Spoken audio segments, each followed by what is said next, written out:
So, guardian parts of consciousness are in charge of summarizing the meaning of language.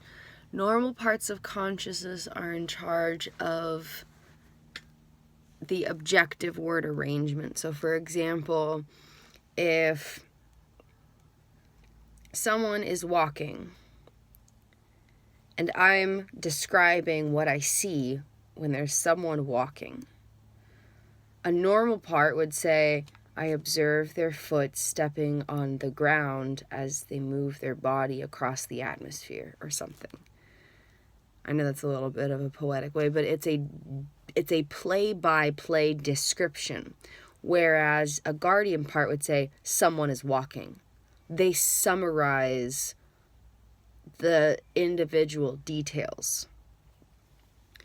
So a normal part of consciousness would put language to the objective, specific details through observation. That's what it is.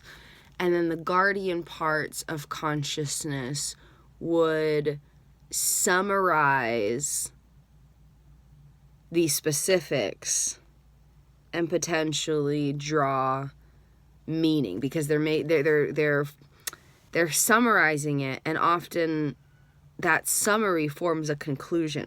I don't know the specifics about this yet, but a lot of summary is kind of forming a conclusion about what it is. And so, like, if you read something and you're trying to, like, take research notes about it, you're not going to write verbatim the words that you read. That would just be plagiarism, right? But you can't make a summary of it until you understand the information. So you have to grasp the meaning of the individual words in order to create a summary.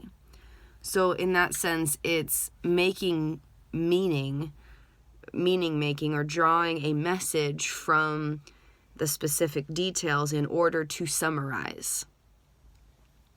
And that's the role of the guardian parts of consciousness within human consciousness in general. And so that's left brain hemisphere. And then right brain hemisphere has this very unique job. I know, I like our hair. It's fun to be messy. When we were in too much rigidity, we'd be like, oh my God, we need to brush this. But quite frankly, I love just being a person. It doesn't have to look like any one thing. And it's fun because we always wanted dreadlocks. And this kind of like messy, Brady vibe is kind of, it vibes with that desire. I like that description. It vibes with that desire. So the right brain hemisphere has a totally separate job.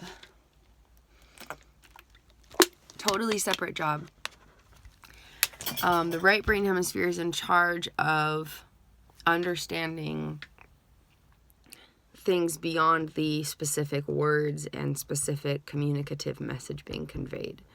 They're more about, I know for sure it's about understanding like the way the voice is using itself to communicate the words. So musical tones, rhythm, vibration, frequency.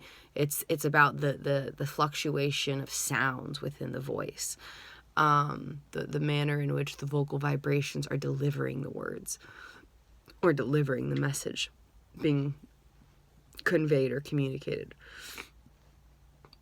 I kind of have a theory that it's also, right brain is also about perceiving body language, but I don't have the science to completely confirm that just yet.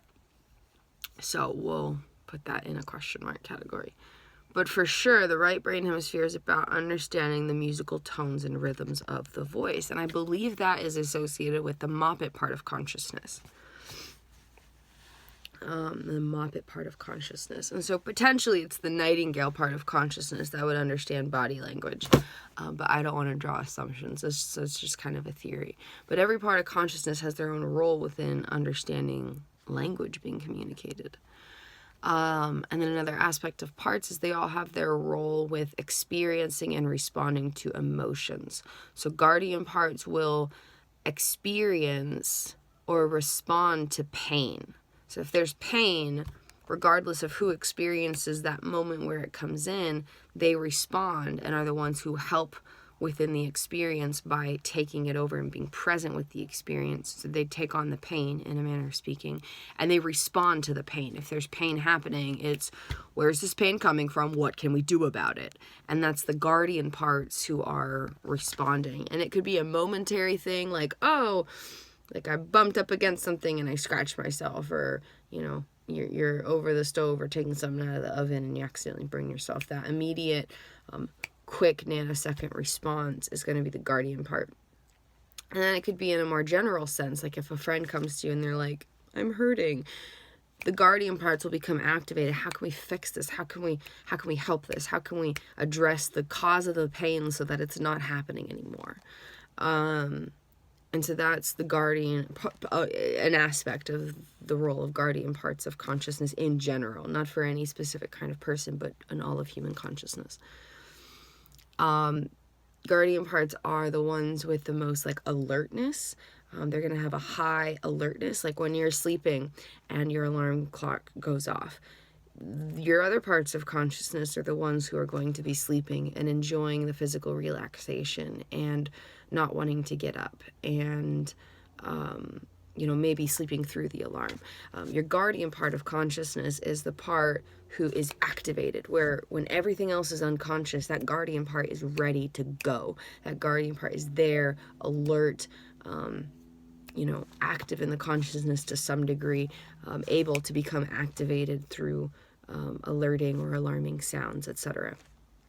And then, yeah, I think those are the main notes so far. Hello. Hello. Hi. My name is Unicorn. What's your name? Us being playful in May. Oh, yeah? Oh, yeah?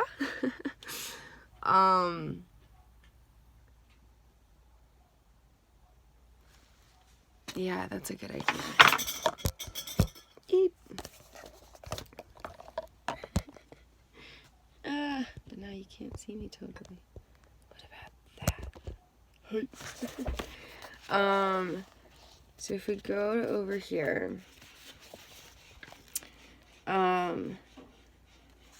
left brain loves and desires order. Left brain is logical, literal, linguistic, it likes words, and linear. It puts things in a sequence or order.